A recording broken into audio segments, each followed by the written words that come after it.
جو بات عذاب کے وقت دیکھیں گے اب دیکھ لیتے کہ سب طرح کی طاقت اللہ ہی کو ہے، اور یہ کہ اللہ سخت عذاب کرنے والا ہے۔ اس دن کفر کے پیشوا اپنے پیروں سے بیزاری ظاہر کریں گے اور دونوں عذاب الہی دیکھ لیں گے اور ان کے آپس کے تعلقات منقطع ہو جائیں گے۔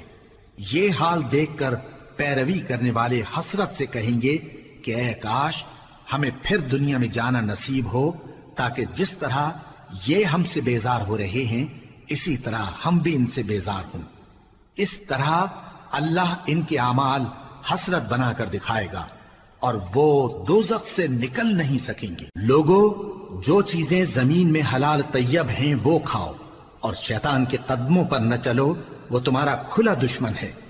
وہ تو تم کو برائی اور بے حیائی ہی کے کام کرنے کو کہتا ہے، اور یہ بھی کہ اللہ کی نسبت ایسی باتیں کہو جن کا تمہیں کچھ بھی علم نہیں۔